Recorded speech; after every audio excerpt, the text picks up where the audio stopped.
where's that, as far as I'm concerned personally. Later on, I got involved in quite a lot of policy work, helping to develop national policy. And that was a lesson. It was a lesson for me. I could see firsthand. I call it subtle power. The public tends not to see it, but it's very, very powerful. And so we need to break through that control, if you will. And we've had a great response to this film, PlantPure Nation. We have a scene early in the film that I think speaks to a feeling that maybe we don't articulate it all the time, but it's a defining characteristic of our time, which is the loss of control and connection. We see a lot of negative imagery coming through our TV screens and our computers. And I think sometimes we feel like our world is spinning out of control. And so there's this sense of hopelessness. But you know what? I wouldn't want to be alive at any other time in human history, because our time is a time that is ripe for revolution.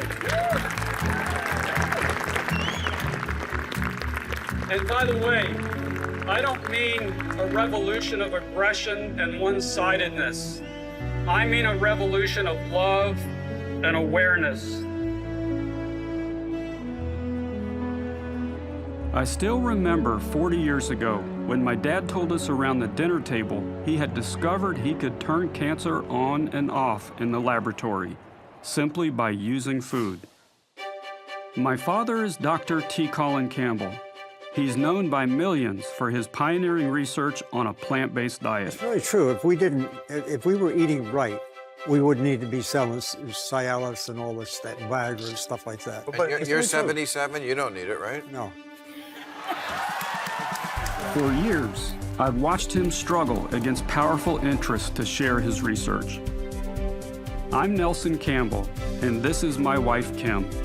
She's a plant-based chef and cookbook author. And it's much more comprehensive. It goes into detail over. In 2014, we took a big step. We wondered, could we help people transition to a plant-based diet in our rural North Carolina community? Everybody pretty much knows everybody. I think that it creates kind of like a sense of family. We're in the land of barbecue here. Fried chicken and green beans. The green beans with bacon and butter and stuff like that. We organized several immersion programs, providing education and plant-based meals. Better than that. We showed that people can dramatically reduce cholesterol, begin healing chronic conditions, and reduce or eliminate many medications in just 10 days. Your total cholesterol is 150. Is that accurate? Yep. Is that thing working? You are kidding me. Triglycerides are 98. They were 395.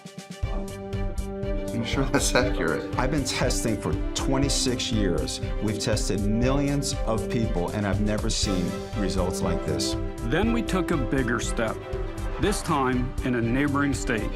With our support, State Representative Tom Reiner submitted legislation to communicate the health benefits of a plant-based diet across Kentucky, starting in its most under-resourced communities, where our healthcare crisis is most severe. If all members voted, any member wishes to change or explain his or her vote, have all members voted, clerk will take the roll. Roll call machine showing 34 members voting yea, 44 members voting nay. House Floor Amendment number 1 is defeated. Opposed by powerful interests, we failed, twice.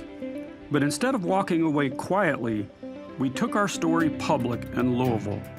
Which leads to another plateau of emotional freedoms. And when people do this and they experience the health benefit, you know, they become overjoyed. But what's interesting is the very next question they ask, the very next thing they say, why haven't I heard this before?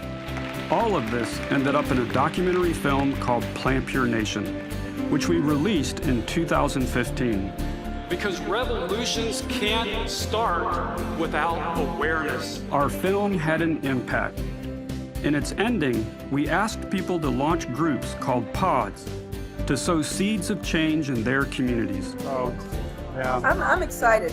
People across the U.S. and around the world responded. We then set to work on a larger grassroots strategy, and we're making progress. But in March of 2020, the pandemic hit.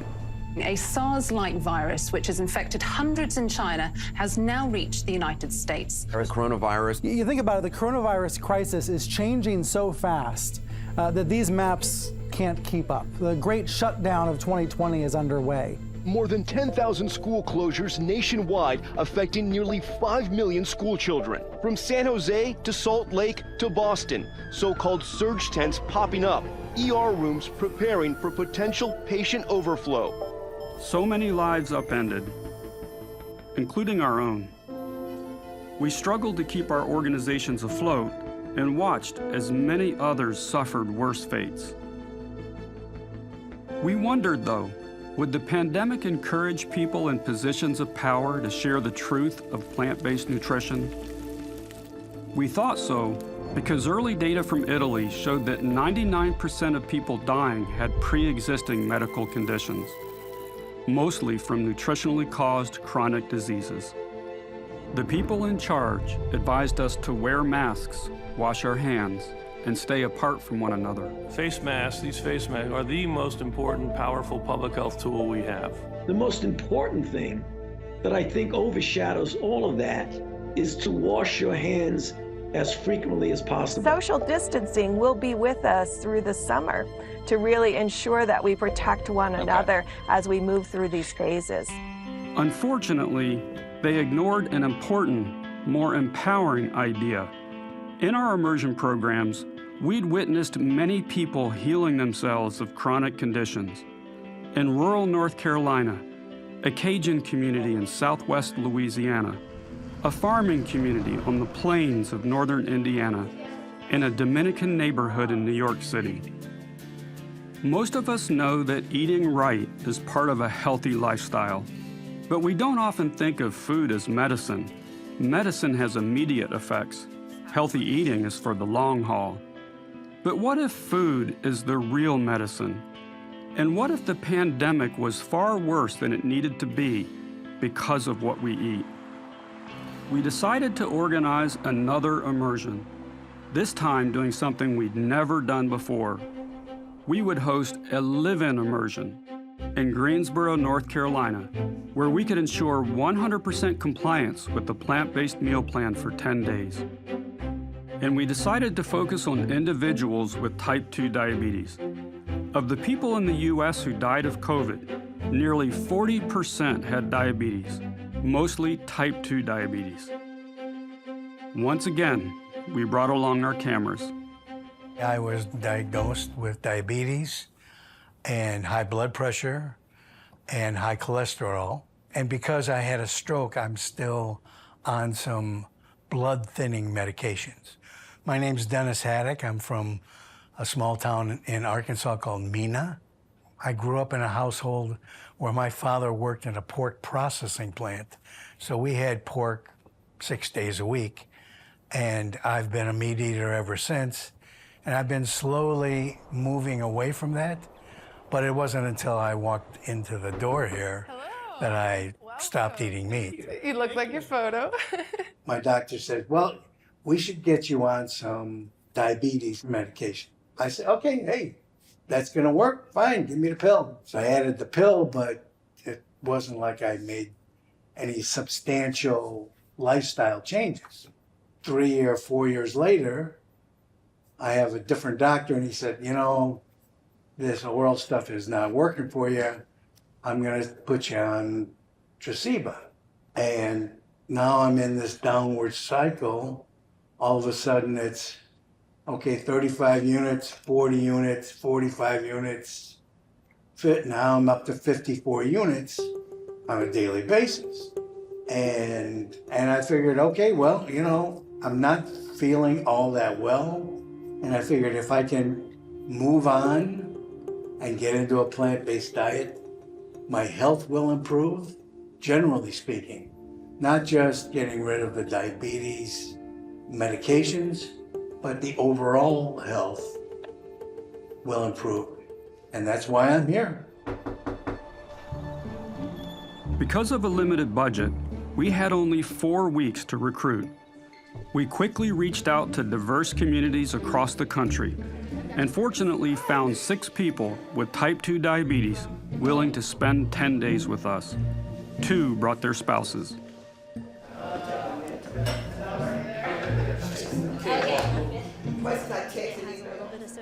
So in my late teens, we started transition, and I didn't really become fully plant-based until my 20s. So I said, So the VA has the same HR as so I had to go through all of this rigmarole of getting retirement set up in 28 days. So thank you for coming here for these 10 days. It's a big commitment to go any place for 10 days.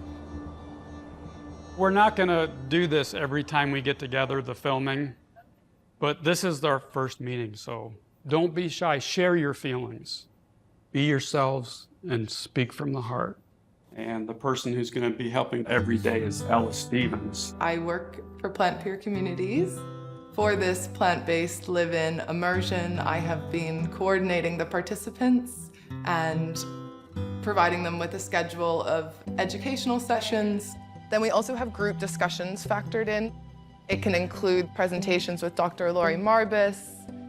So basically, what is a whole food? So it's food that's been not processed, refined as little as possible, and it's free from additives or artificial flavors. My name is Dr. Lori Marbus. I'm from Longmont, Colorado.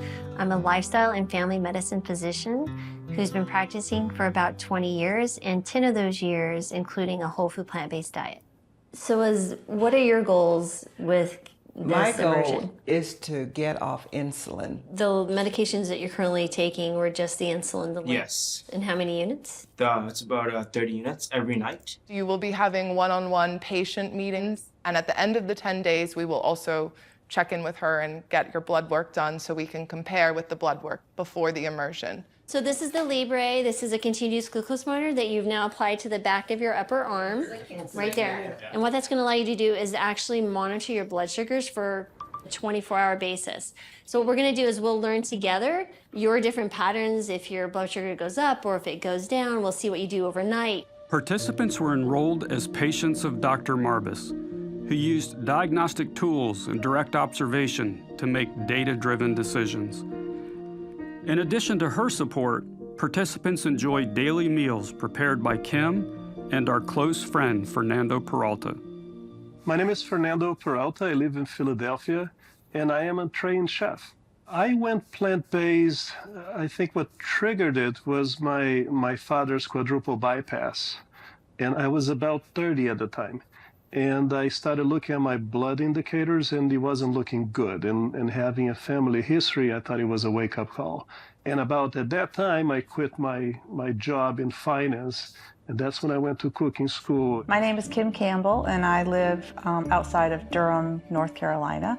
I met my husband when I was 16, and I met his father, Colin, and I was fascinated with all of his research, and so I went on to study nutrition in college. It's always been a hobby, almost an obsession, learning how to cook healthy food. And I've written a couple of cookbooks, and I love education, I love people, and I love watching people heal. All right, so we'll start with you, John, and just kind of work our way around. Well, I found out I had stage 4 kidney failure, hypertension, diabetes.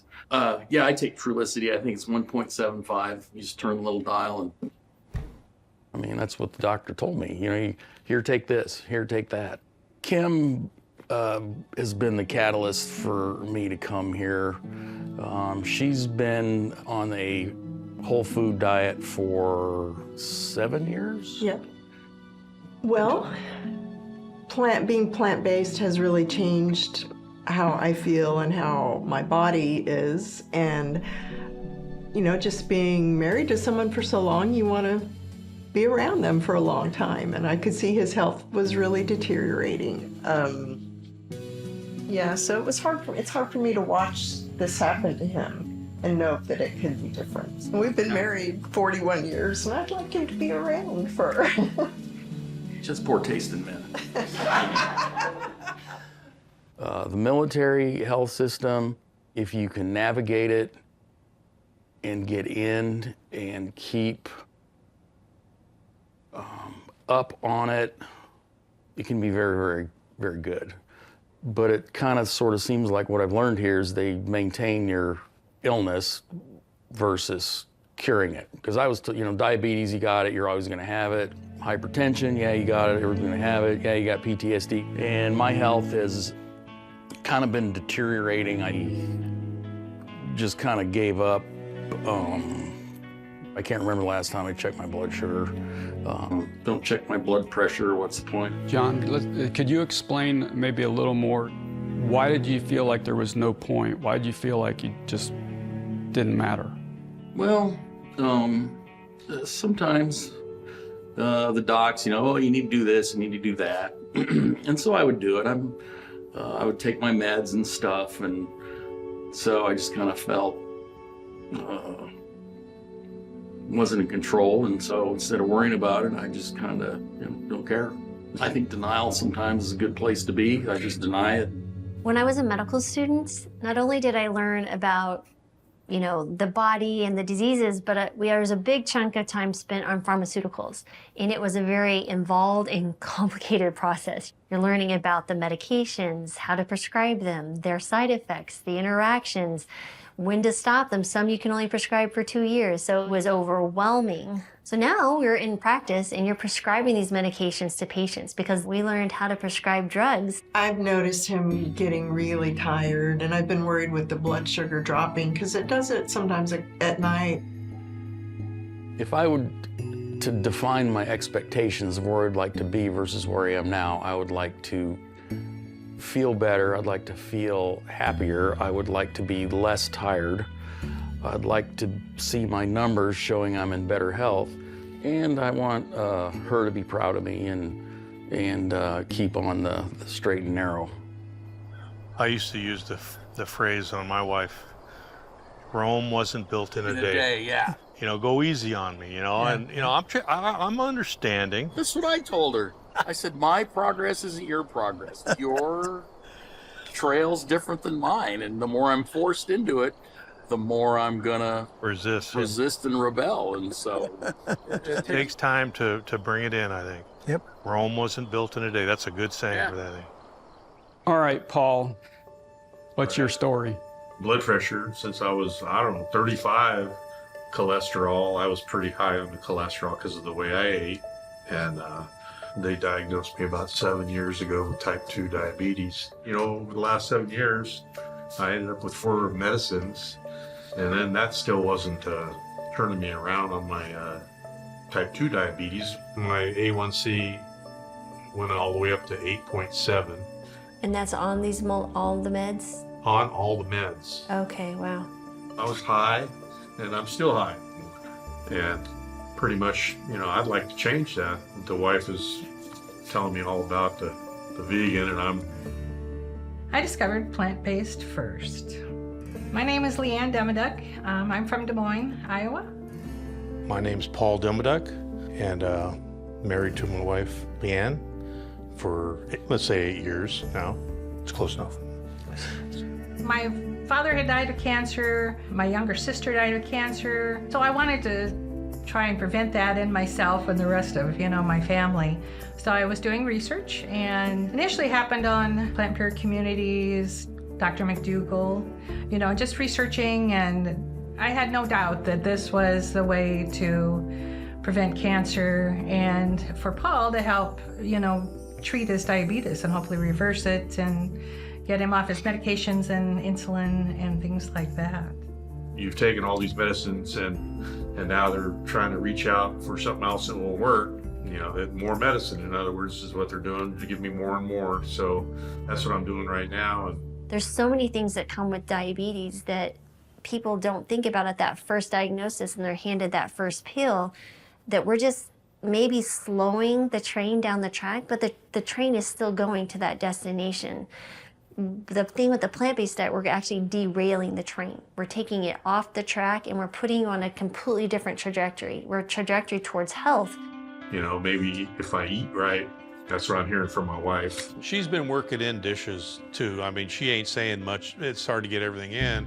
But she's been working in very delicious dishes. Here they have some polenta recipes.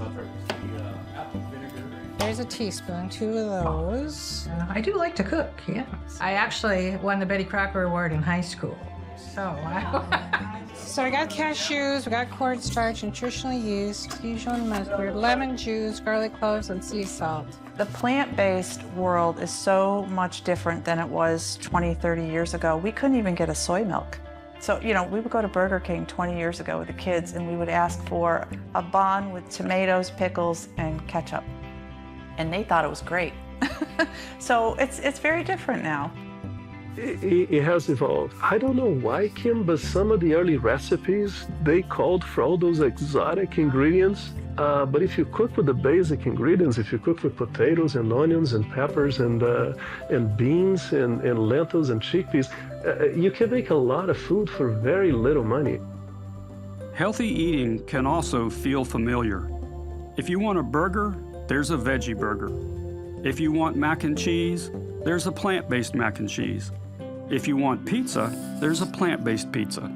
That's kind of what we're doing here. We're taking people who are eating the standard American diet and they're having health issues, and we're feeding them foods that kind of feel a little familiar to them. We're making pad thai tonight. We've done chilies. We're doing a beanie loaf, lasagna. So a lot of traditional comfort food. They haven't had any problems with the food.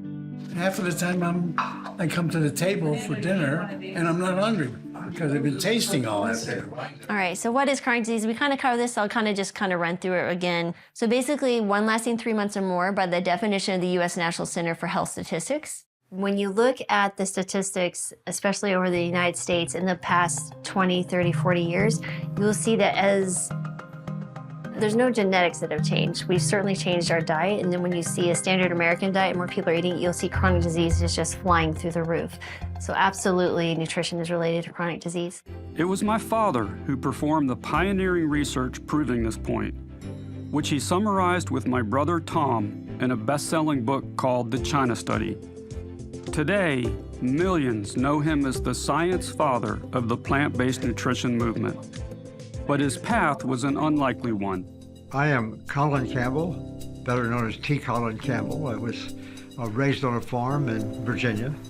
We had dairy cows, and I learned how to milk actually when I was 5 years old, so I was into that. In any case, my dad sold the farm, and 3 months after he sold the cows, in 1956, I was in graduate school at Cornell University. Ironically, the research I did was focused on the idea that we need quality animal protein. Protein from the time I was a kid on the farm, I guess. But then I took my first faculty position at Virginia Tech, and there I had an opportunity to coordinate a program feeding malnourished children in the Philippines, making sure that these kids got enough protein, animal-based if possible. But then I saw something that was kind of odd. The children who got the most protein, and not many, those families, they seemed to have a higher risk for getting liver cancer of all things. And so I came back and organized a research program at Virginia Tech at my home university. I learned, in fact, that yes, we could turn on cancer by increasing animal protein, or we could turn it off. That is, toggle it on and off, just by adjusting the kind of protein, the level of protein intake. Increasing animal protein turns cancer on. Decreasing it or replacing it with plant protein turns it off.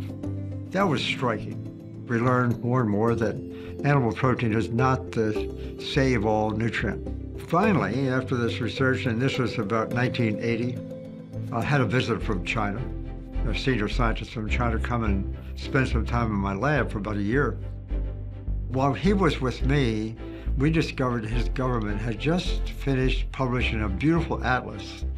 There's a book that's showing where cancer was very common in some places, not in others. So we got the idea, why don't we do a study somehow?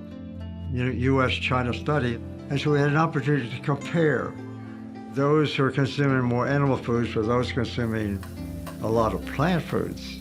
It was a fantastic opportunity. Probably couldn't have been done any place else in the world. So you can see from this simple collection of observations that it involves the hormonal system, it involves probably the immune system, it involves enzyme mechanisms and all sorts of ideas. So we collected a huge amount of data on nutritional characteristics and the different diseases, and we took blood samples and food samples and so forth to analyze everything. What we learned there was the same thing as we had seen in the laboratory. People started to use more animal foods. Their serum cholesterols went up and heart disease and cancer rates went up. So all of a sudden the China study project essentially matched what we had seen in the laboratory. Some people are like, oh, it's in my genetics. How many have been told that, oh, diabetes is in your genetics, you're gonna get diabetes. Oh, heart disease is in your genetics, you're gonna get heart disease. I can tell you, yes, you may be more prone to something, but it doesn't mean that it's going to actually happen. So don't feel like that's your destiny.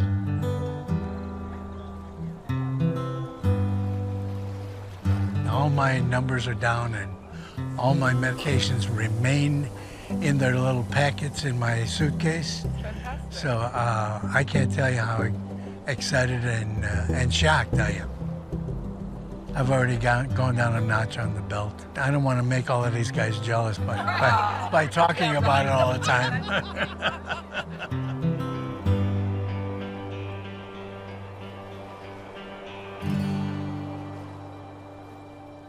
Okay, so Rebecca, tell us your story. My name is Rebecca Lisa. I am from Columbus, Ohio. My physical conditions consist of high blood pressure, I have borderline high cholesterol, and my triglycerides are always up in the 200s. I can't seem to get them down. And I have diabetes. I started researching about plant-based diet a little over a year or so ago and started making some changes. And I saw some results, enough to say, oh, there's something here. I want to do it more. Rebecca needs some sugar, so. Our drugs, it's 1 point. Mm-hmm. Yeah, I think you'll be right here. Like this. Oh.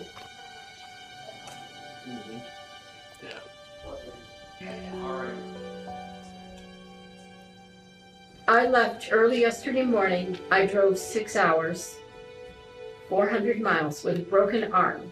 I didn't realize it was broken, but I had a very hard time pulling the gear shift out of park into reverse and pulling it down into drive to get here. That's amazing. I didn't think anyone was going to drive here that distance with a broken arm to get here. So you really, yeah. Oh my gosh, I really wanted to go. I really want to learn this.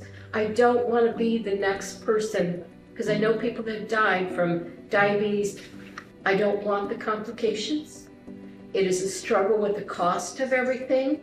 Any of the treatments you do, the extra doctor's appointments, it's expensive. I would rather spend my money on other things. I had to stretch my insulin because I had 5 days till payday, and I didn't have the money to go get it because of the cost.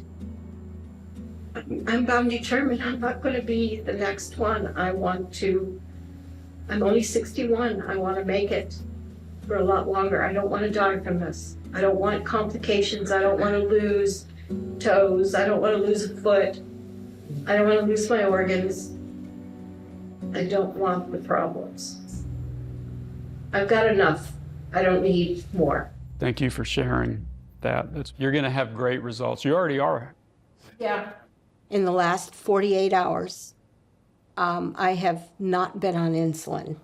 Okay, I need the cauliflower and I have turned off my pump, and right now my sugar is 120. Currently, I've got normal blood pressure. The last reading was 99. And the doctor in charge lowered my dose of insulin by half. I feel no adverse effects, and I have just as much energy, and I'm not as lightheaded as I was. I still feel a little bit of it, but I'm feeling like I'm getting better already. Red grapefruit. I haven't had red grapefruit since I got on diabetes medicine 10 years ago. It's such a treat. All right, Joyce. I've been diabetic for over probably 10 years. on insulin for about a year. Diabetes run in my family, cancer runs in my family, arthritis runs in my family. My name is Joyce Matkins. I live in Burlington, North Carolina, and I actually never heard of plant-based. How I got introduced to plant-based was through my pastor. Nelson called Reverend Mora at Jeffers Cross Baptist Church. He in turn called the members and wanted to know if any of us was interested in participating. And of course I said, let me talk to my husband. And then I called Nelson and I said, yes. When I was a teenager, I was diagnosed with rheumatoid arthritis. At that time, I don't think they really knew how to treat it, but I had to take 15 aspirins a day. That was, I guess, the start of it, of my illness. And then I started developing problems with my diabetes. So the doctor said, you're borderline. Then he put me on medication. So we tried the metformin first. He took me off of that, and then we tried some other medicines. So at this point now, I take blood pressure medicine, benazepril, simivaskin, I have cholesterol, Glimmeride, Junevia.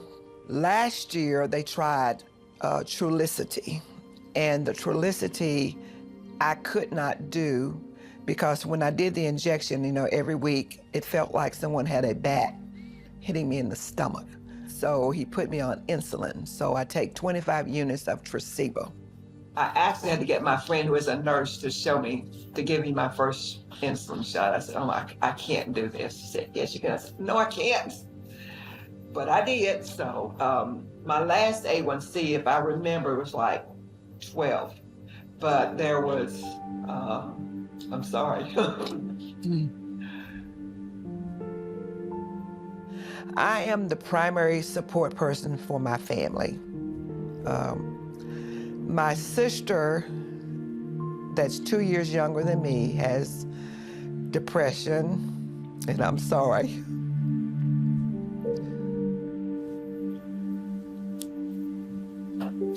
My mom died last year. And then my nephew died last year. 2 months ago, my husband got sick.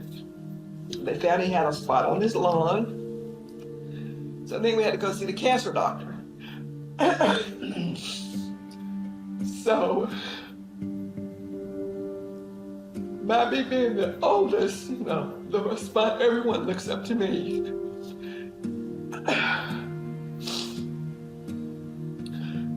So I don't have time to get sick because, I'm trying to take care of everybody else.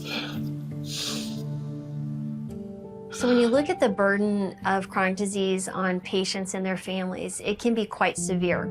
And it not only takes a toll financially, but you're also looking at the time involved. So the caregivers have significant burden not only to make sure that they're cared for themselves, which often is put to the side, but they're also caring for the individual with the chronic disease. So there's doctor's appointments, will the insurance cover this medication?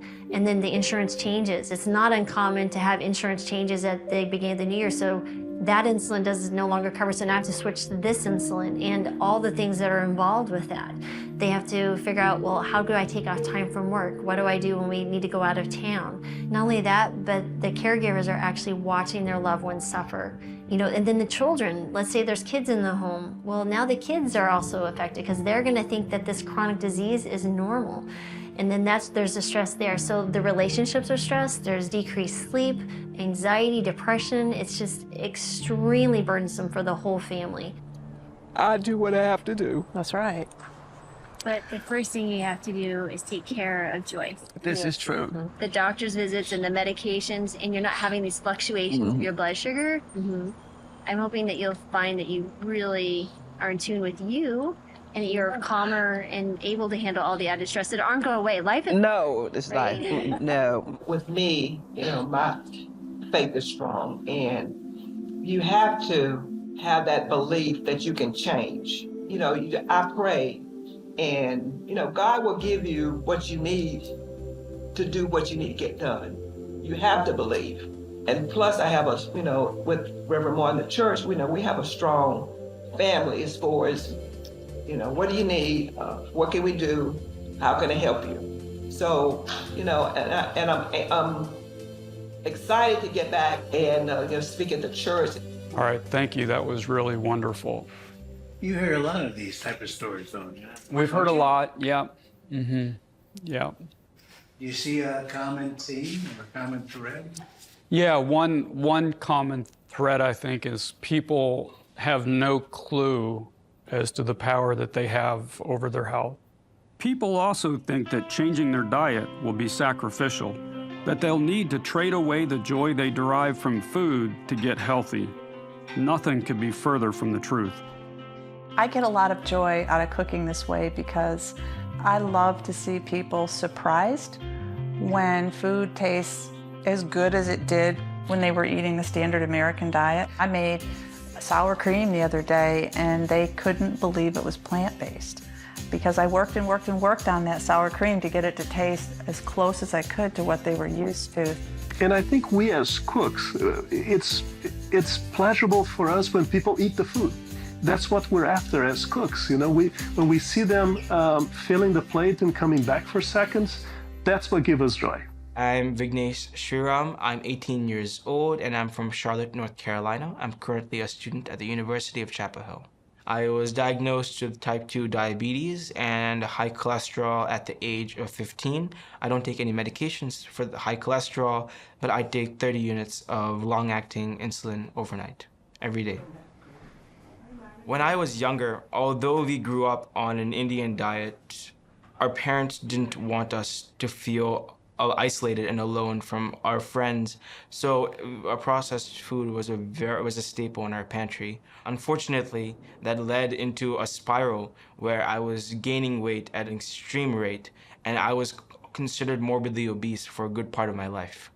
And this led a downward spiral until when I was in 8th grade, I want to say maybe 13, I was 230 pounds at 5 foot. And I remember for my black belt testing, we had to run a 5K. And I couldn't even go forward without someone pushing me back. And that was one of the lowest points in my life. I think around 8th grade, I was about 230 pounds.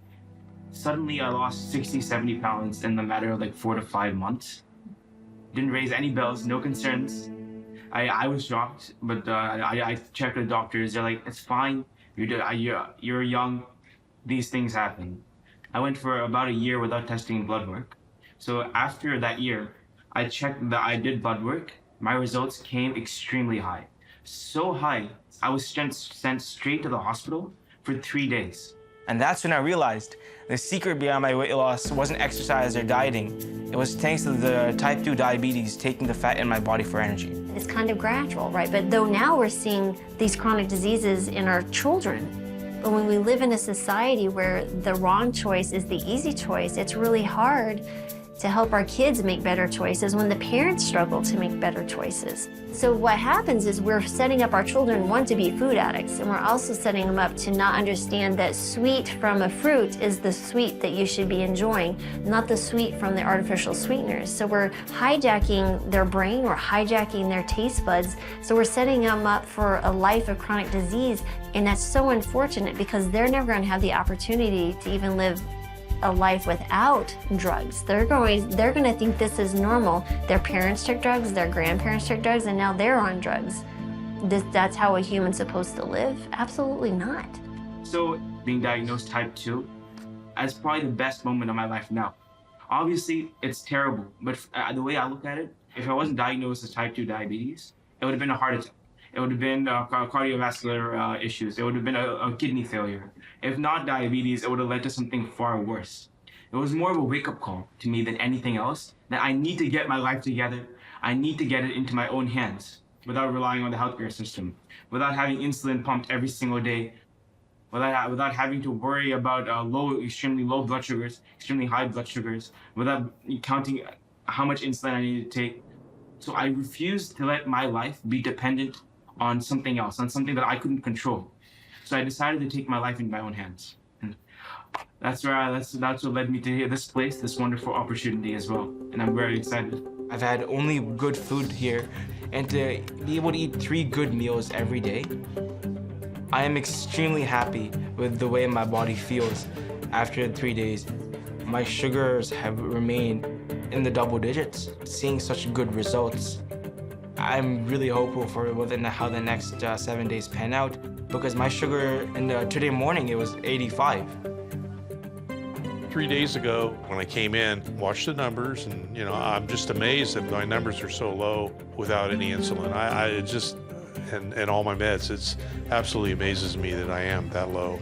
So far, the challenges of being plant-based have been what to eat, how to fix things. Culinary is a big part of your lifestyle change. Do we have to use the whole cauliflower?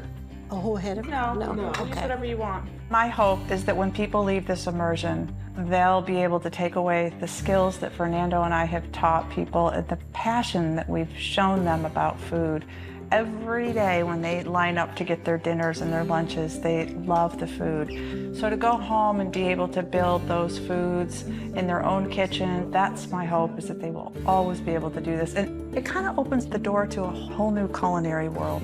And what I would also recommend to people is keep it simple, but also when you use resources like Kim's books and the internet, you can find a recipe for anything. There's a world of possibilities that you have from the diversity of plants. And when you're eating a diverse plant-based diet, you don't need to seek specific nutrients. You just eat the food that you enjoy in diversity, and your digestion and your body will balance it.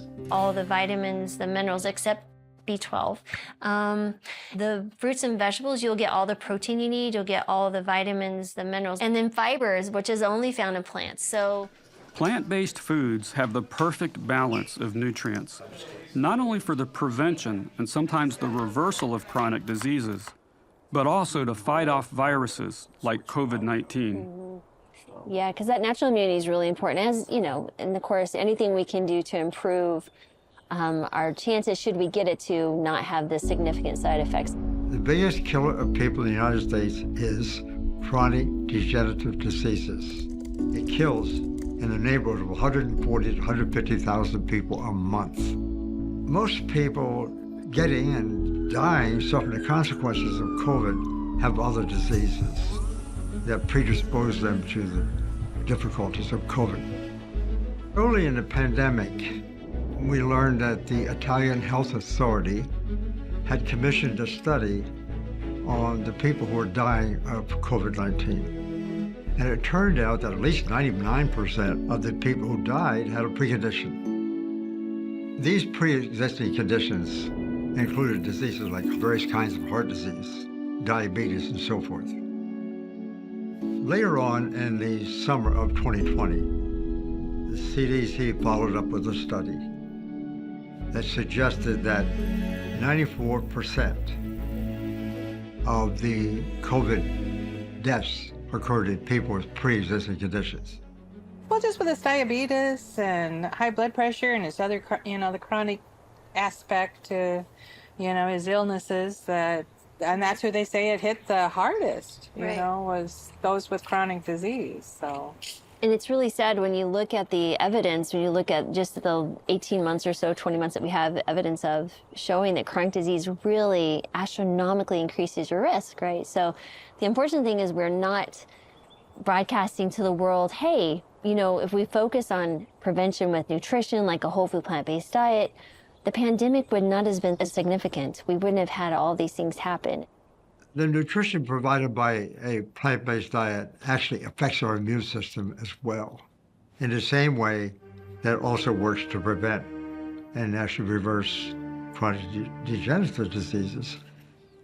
The plant-based diet enhances the production of antibodies and the first line of defense in the formation of enhancing so-called T cells, natural killer cells. We got some data on that particular point in our study in China, involving a very serious virus that causes liver cancer. Those consuming more plant-based foods formed antibodies and didn't get the cancer from that virus. Those consuming animal food, they did not form the antibodies. They kept the active virus called antigen.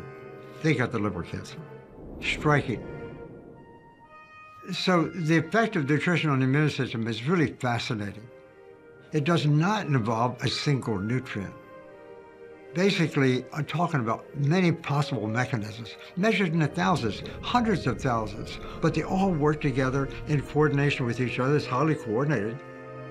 When that happens, it affects not only one disease, it affects a variety of diseases at the same time.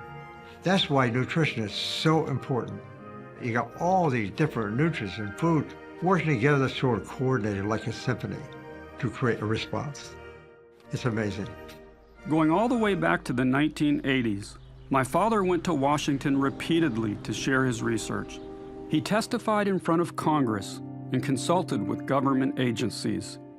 But he continually ran into powerful interests who seemed intent on suppressing the truth he had discovered.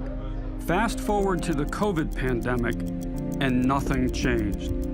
Authorities in government failed to communicate the connection between nutrition and the risks of a COVID infection. The U.S. Centers for Disease Control and Prevention listed on their website the actions people could take to reduce their risk. They failed to even include the word nutrition. The pandemic that we've experienced, quite frankly, has ignored the single most important lifestyle factor of all, and that is nutrition. We're ignoring the thing that really matters, and that's the food we eat and the nutrition that it provides. It's extremely important that we finally get to know what we have not known. We're going to begin with the states of emergency across this country, and now here in New York City, a state of emergency declared as well. The media, from across the political spectrum, who derive a large share of their revenue from pharmaceutical ads, also failed us. Some of the most influential voices understood the connection of chronic disease to immunity and COVID outcomes, and the importance of healthy eating, but did not include this in the advice they repeated throughout the pandemic. I think we can all agree that outdoor activities have been one of the bright spots during this pandemic. And it is true, you're a lot less likely to get infected if you're outside. The virus has a lot more room to disperse. And when you're outside, one of the things people like to do, barbecues. So if you're thinking about having a barbecue at your house, how do you do this as safely as possible?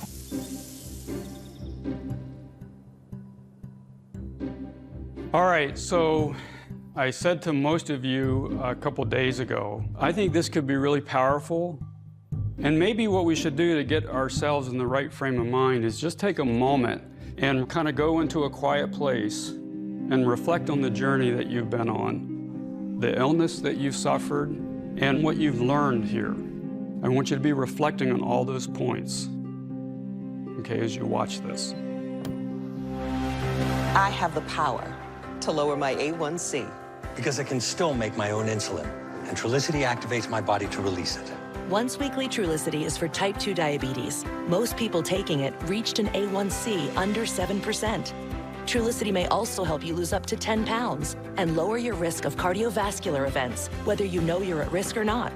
Trulicity isn't for people with type 1 diabetes. It's not approved for use in children. Don't take Trulicity if you're allergic to it, you or your family have medullary thyroid cancer, or have multiple endocrine neoplasia syndrome type 2. Stop Trulicity and call your doctor right away if you have an allergic reaction, a lump or swelling in your neck, severe stomach pain, changes in vision, or diabetic retinopathy. Serious side effects may include pancreatitis. Taking Trulicity with sulfonylurea or insulin raises low blood sugar risk. Side effects include nausea, vomiting, and diarrhea, which can lead to dehydration and may worsen kidney problems. I have it within me to lower my A1C.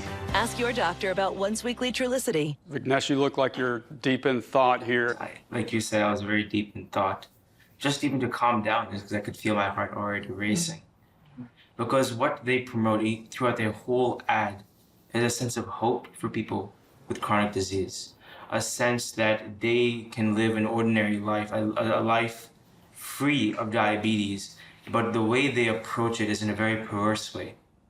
I think, yeah, they just really try to pull the wool over people's eyes and make it look like, you know, you're just going to live a happy, healthy life, where in fact, you know, the disease is going to get worse, the diabetes is going to get worse. The other main thing I had the problem with this commercial is the purple stripe at the bottom where they kept flashing saying, okay, certain side effects will be, and I couldn't read them because they flashed and then we're gone. So they're almost like afraid to tell you that, hey, it'll be more than just dryness of mouth, or you might have a little upset stomach. You can't see all of those other side effects. The first thing I noticed was that these people are all sunshine and flowers, like this is a wonderful thing for you. And the last thing I noticed was that they said this can affect your kidneys. And he was taking this until last week, and he has kidney disease. Stage 4. A doctor gave him something that could do even more harm. And none of it really worked. The first thing they said, they parsed the words, make it feel like your insulin's going to take care of things. And frankly, their shot, they just keep increasing your doses and, you know, milking the big cow. It's money driven. They want to keep making money, money, money. And if you have no hope, then you're going to keep, well, I'm going to try this, hopefully I'll feel better. But in the realm of things, you don't feel better. You're just lingering, for a better word. And Trulicity is expensive. I had to choose between taking Trulicity and going to a sleep doctor. And because of the cost of Trulicity, the cost of insulin, there were times that I went to a food pantry and got vegetables and stuff. Every now and then. It wasn't all the time, but I have. What would you tell people who are watching this commercial? What would I say to someone watching this advertisement? I have no judgment for you. I truly empathize with the struggles you have had in your life that have led you to seeking hope in such a terrible way. What I'm about to offer you is not for everyone. There are people who can't handle it. Changing your habits, changing your mindset is not an easy thing to do. And if you feel like you can't handle it, then feel free, take your pill.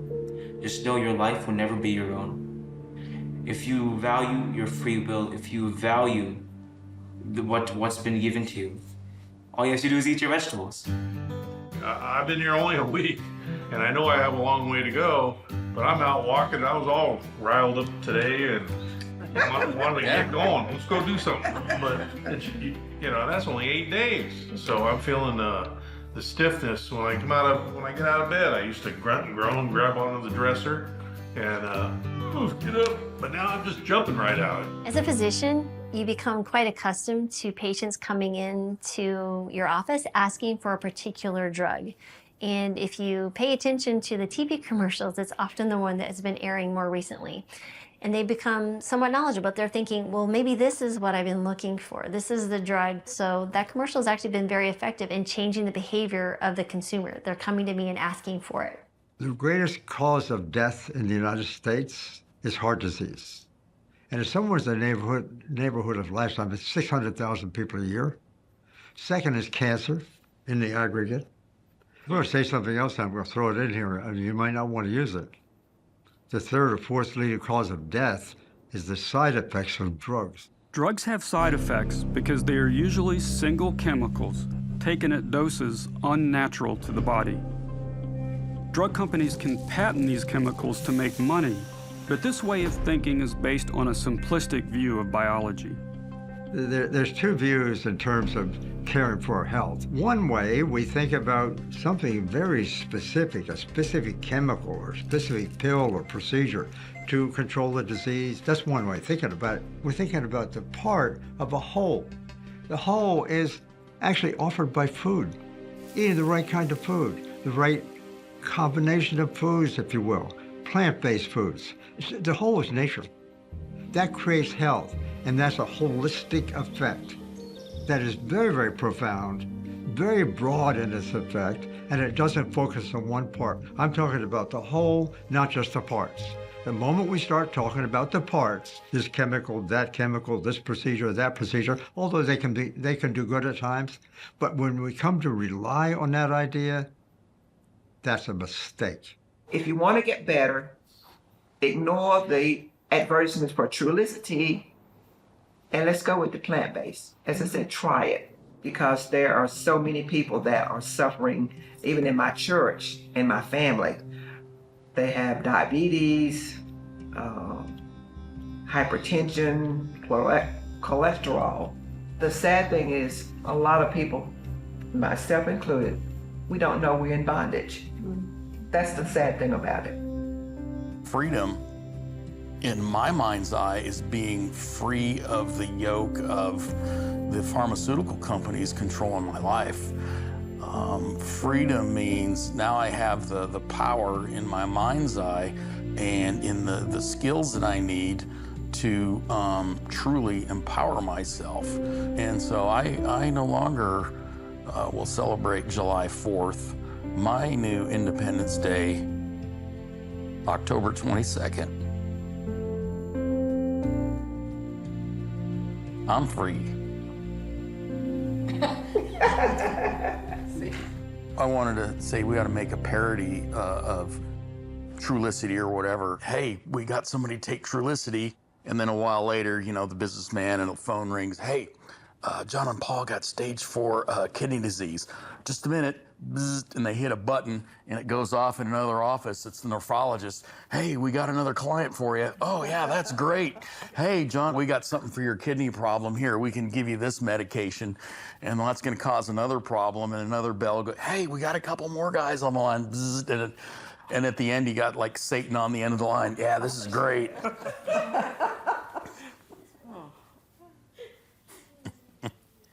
You know what? I feel like that's a good ending.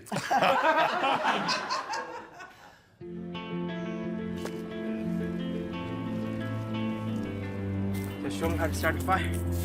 We got to have air, and you got to have kindling.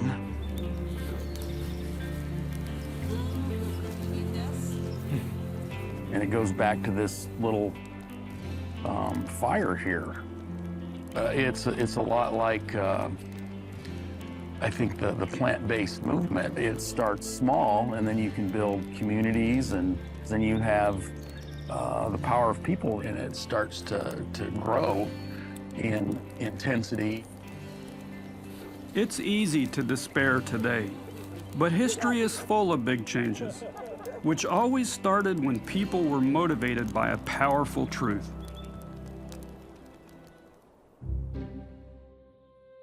Thank you everyone for the 10 days. This has been phenomenal. I just kind of want to give you a quick summary of the medical component of this, which is absolutely phenomenal. We had a total of 54 pounds with the 8 of you lost, and you've lost 10 pounds, Yes. which is pretty cool. So you've lost 6 pounds, you've lost 7 pounds, but let's talk about our cholesterol because that was really the main issue for you. Yes. So when you came in, your total cholesterol was 202 and your LDL was 121. So after 10 days on a whole food plant-based diet, the results today that came in, there we go, total cholesterol 166. Oh my God. I've never had that low. And your LDL was 97. Wow. That's just 10 days, like just about almost a 50-point drop. That's amazing. Total cholesterol 168. Yeah, and LDL 91. And so your next lab results show a total cholesterol of 100, so 23 points, and your LDL stayed around 42. So those are phenomenal. You're a young person because that means that plaque is building up. But now your total cholesterol 123. You're the biggest drop of everybody. You joking? No. The total cholesterol drop on average was over 20%. Your LDL cholesterol, which can cause plaque to build up in your arteries, dropped by nearly 25%. So that alone is exciting, but we've stopped medications. You had cholesterol issues, diabetes, high blood pressures. Now you're off all of your hypertensive meds, which were 3. You were on 2 diabetic meds. Those are stopped. Your blood sugars look great. Your blood pressures are normal. So you've had about a 95% drop in your insulin. You use a pump. Yes. But now you're on literally a tiny microdose, 3 high blood pressure meds, 5 diabetes meds, including 54 units of long-acting insulin. That's correct, yeah. And you have had normal blood pressure, 118 over 60 something this morning, and normal blood sugars. Yep. like 80 this afternoon. Without the drugs, I haven't had the drugs in 10 days. Right. I Oh, keep and we forgetting about stopped that. your gout medicine. I That's forgot. right. So that's 9 medicines we've stopped. Nobody's on insulin except a few, and you're on 95% less or 60% less. That's absolutely phenomenal. Blood pressure is improving, even on blood pressure medication, dropping 50 points systolically into the great normal range. So these are some amazing results. I hope you guys really understand how incredible that is and that you'll continue this journey. So congratulations, and thank you for letting me be a part of your journey. So I'll turn it over to Nelson. Well, as I said at the beginning, we've been doing these immersions for a long time and at different places around the country. But I just want to share one thought with you. It took me a while to figure this out. You know, initially I thought this was about plant-based nutrition. Then I thought, well, more generally it's about health. But then I realized it's really about something else. And the something else is the challenge of taking responsibility for our lives. And when you make that decision, you gain freedom. You know, several of you said that you have a new lease on life. And I think that's because you've discovered the power of taking responsibility for your health. So with that said, why don't we just share a closing thought? John. I came here not so much skeptical, but hopeful. And the results I've seen are just amazing, but it also opened up a new possible chapter to my life. And then I realized with this is more, it's so holistic, such a small word, but like you said, you got personal accountability, responsibility for your own life. But then I realized there's more to it. There's treating the land with respect. There's the treatment of animals.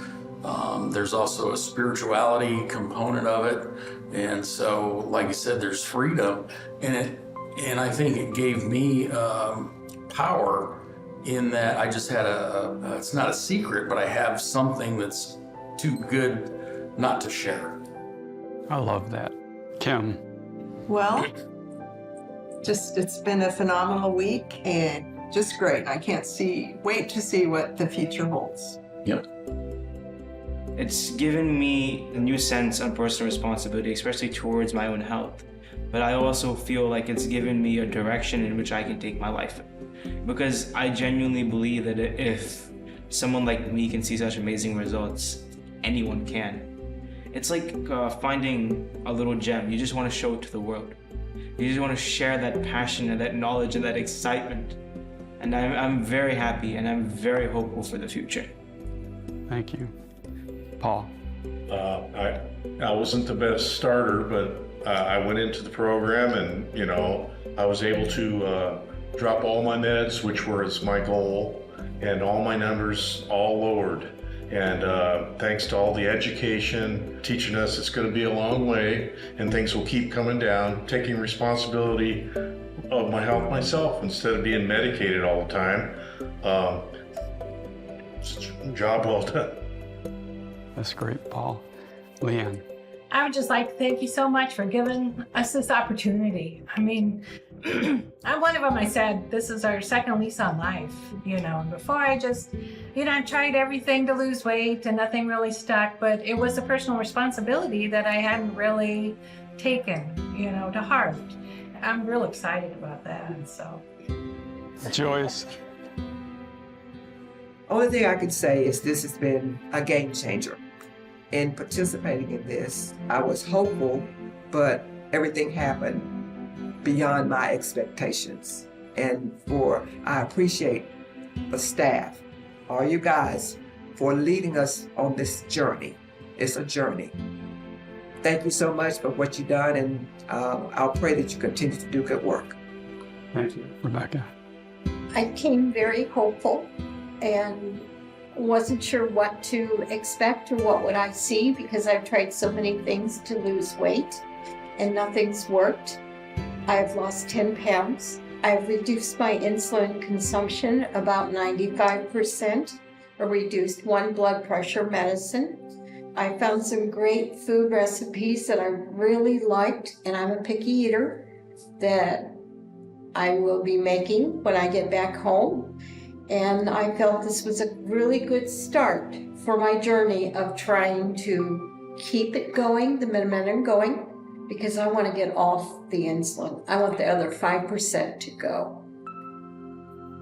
Dennis. All the adjectives that I have about this week, they're insignificant. I am so grateful that you guys have showed us a path and gave us the first steps to get on that path. What remains for us is decisions. Those decisions, in my mind, aren't going to be that difficult. To remain on the path and to also show other people the path. I believe that this is a path worth going down.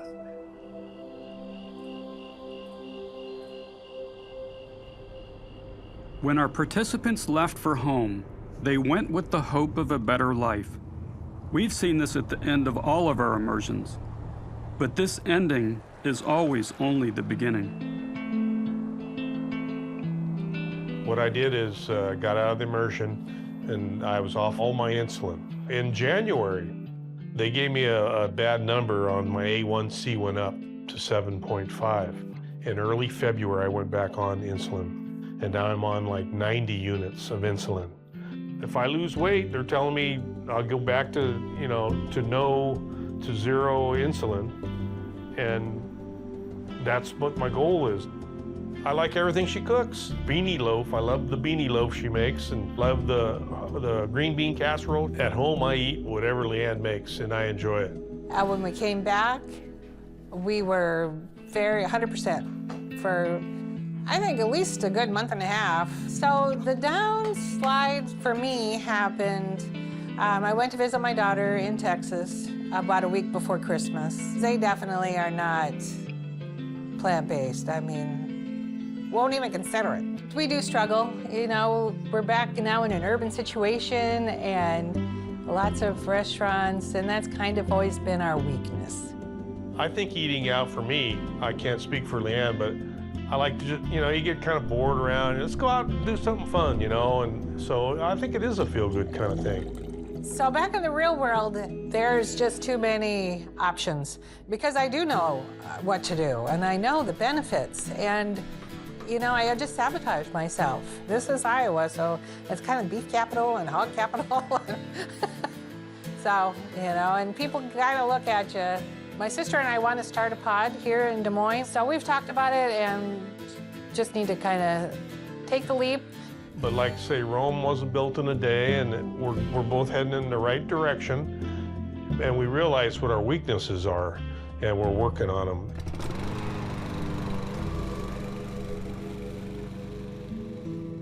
Paul and Leanne's story is a common one. We've seen many people fall off the wagon after an immersion, but we've also seen them get back on. We tell people it's okay to stumble, otherwise it wouldn't be a journey.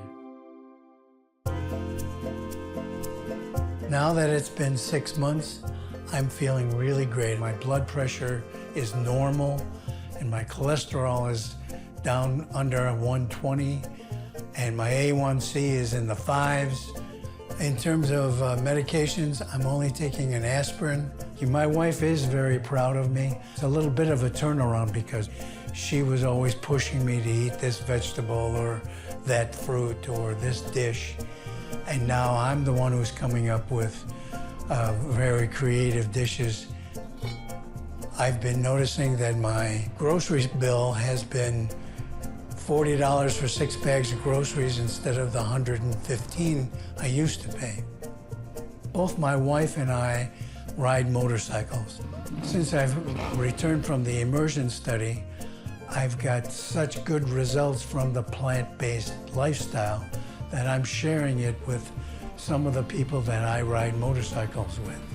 Prior to the immersion study, I think the old Dennis would have thought he had all the freedom he wanted because he was being treated for the problem, and so he wanted to continue to eat those ribeye steaks. And I think that there is a lot to be gained by reassessing how much personal responsibility you take.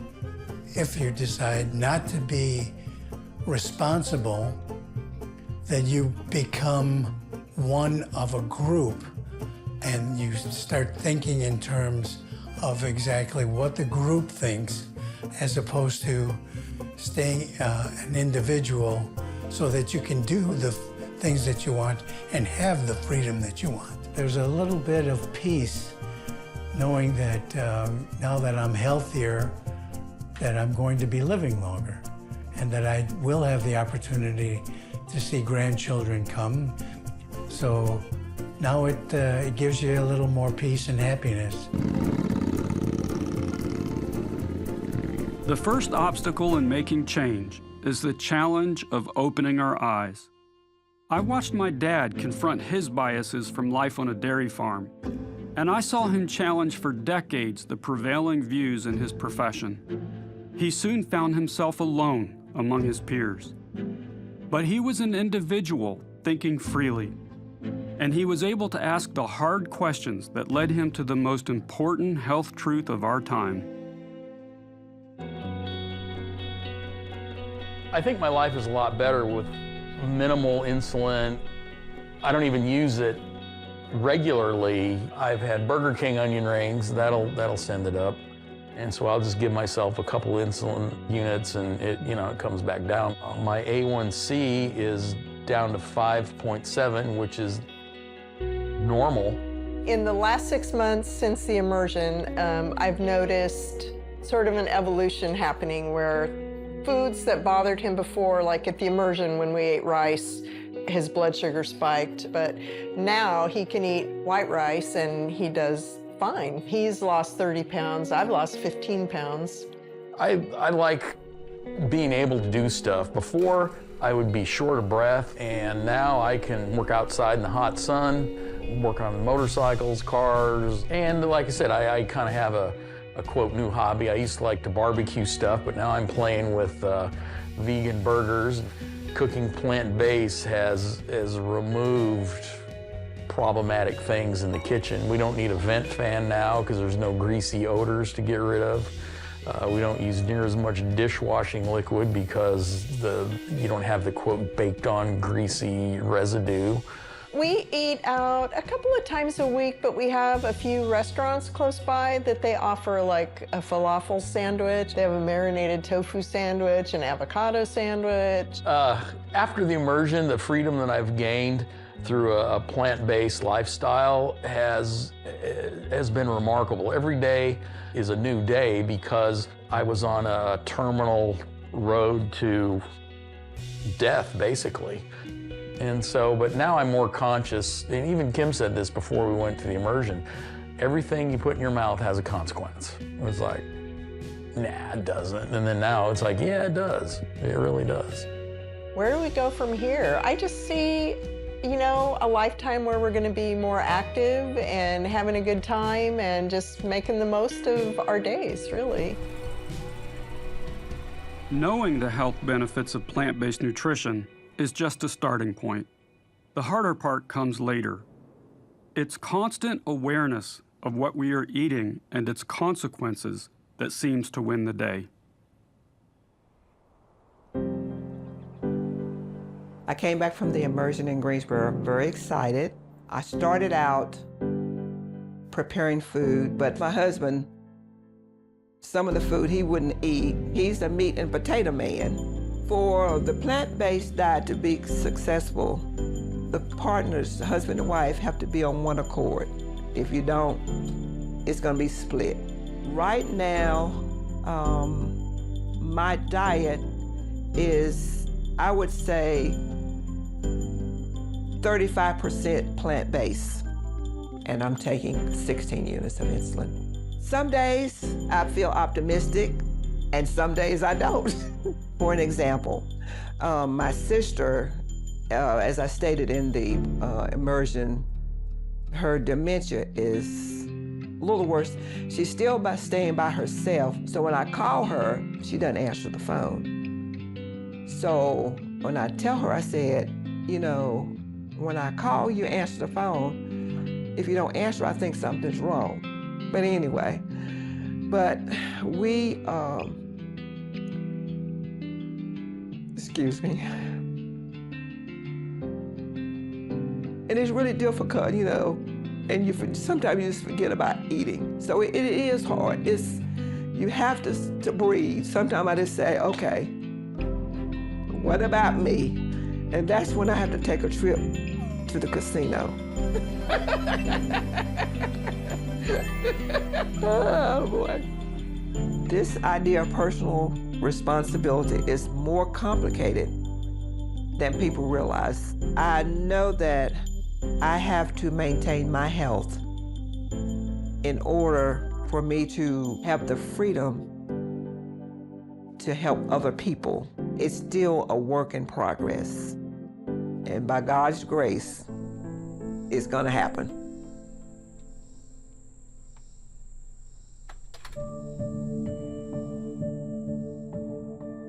The doctor feels that I need to take more insulin. Since the Immersion, I am running about 20 to 40 units a day. Some of the challenges that I've had since the Immersion is I've had some medical issues. I did fall, twist and bruised my leg pretty bad. I have now been on a walker for 12 weeks. I am struggling with my medical bills now, and I gave up my car for medical reasons. The car will be picked up tomorrow. And then on top of that, you add my grocery budget has doubled. I try to go to the food pantry once a month to help supplement what I need. I worry about the financial stress of it. Sometimes at night, I'm thinking, how am I gonna do this? Some of the personal challenges that I've had with this is, I fight with food addictions. One is potato chips, and the other one is an addiction to Pops. I know it's bad for me, but it has control of me, and it's very hard, and I still fight it. It's like a comfort, but it doesn't really comfort me. I feel horrible afterward, and not just physically, but emotionally too. When I came back from being at the Immersion, I had shared with a friend, and she's like, yeah, wow, that's pretty good, but I'm not giving up my meat. My friend, who was very skeptical about me going, said that I'm eating too much fruit. And she gave me a cantaloupe one day, and she told me, now you can only eat a third of that. I'm living alone, and I'm doing all of this myself. It would be nice if I could be around other people that are on this journey with me. I'm still on this journey. I'm still trying to improve, but one step at a time.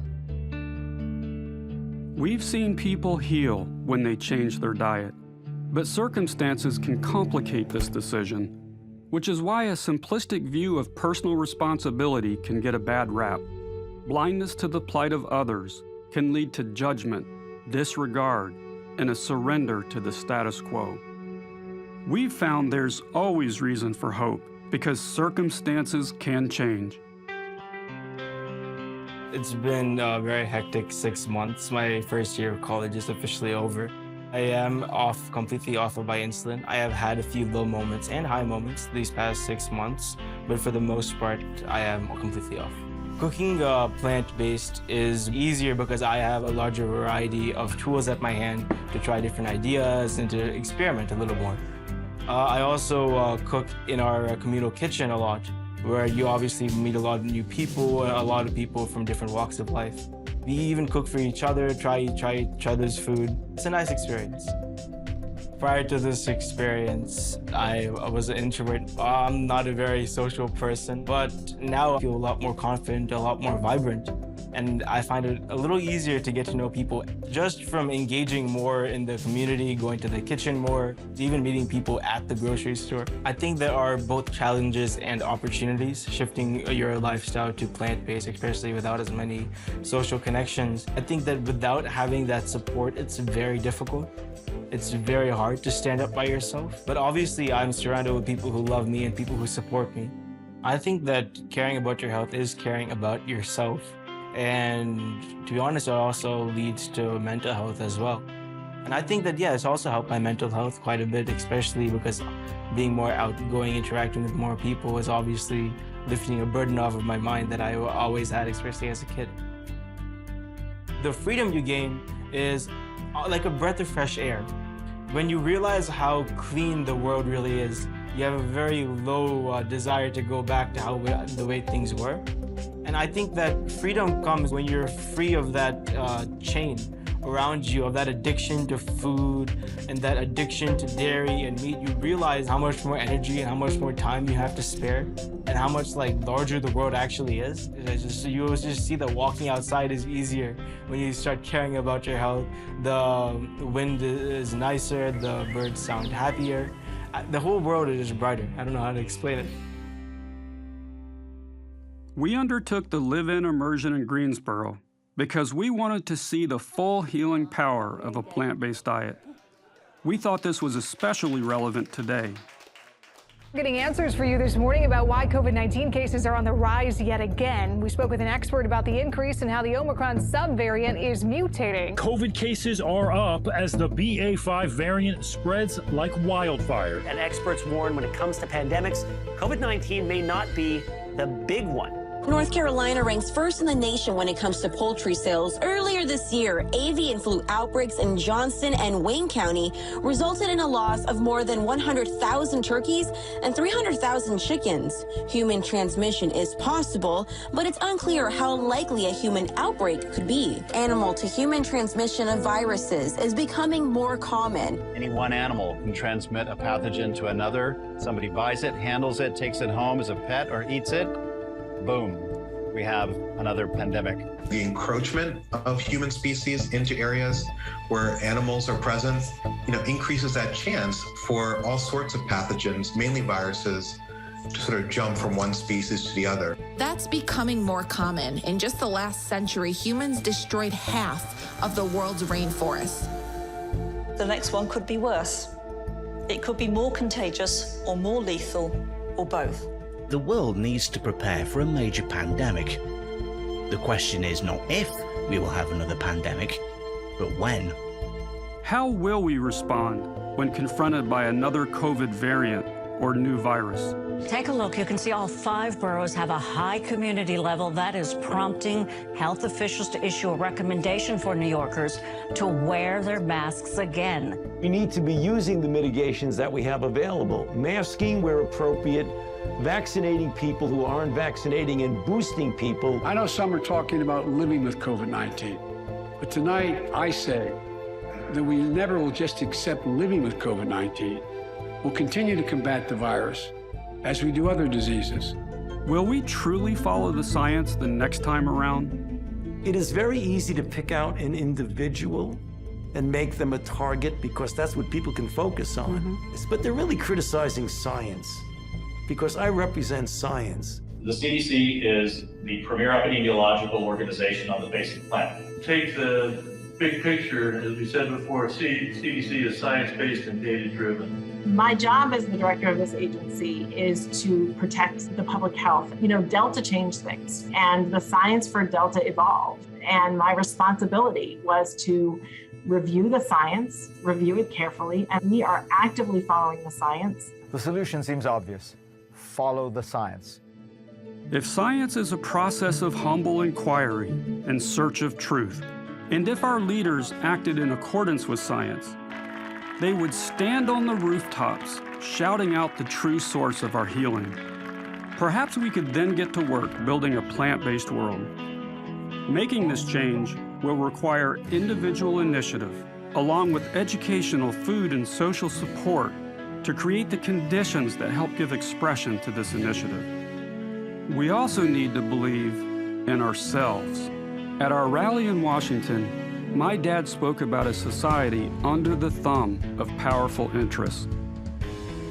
Perhaps it's our inability to control our collective future that is at the root of our hopelessness.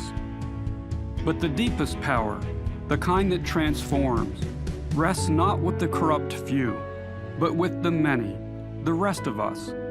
This is a power rooted in our local communities.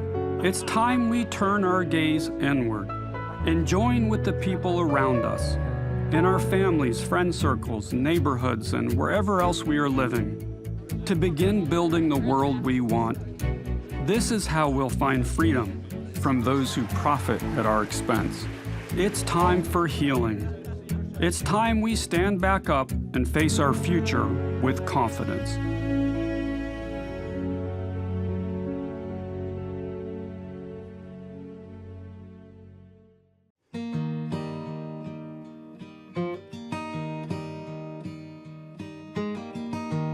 Whisper on the wind, seeds of change are drifting, planted in our heart, growing, hoping. A story still to tell, a path that's one less taken. Fire in the soul, glowing, nowhere. We can't hold out, fight for what we can become. And when the rain comes through, God is when I lean on you. And we can hold out, fight for what we can become. 'Cause in our hands, we hold freedom.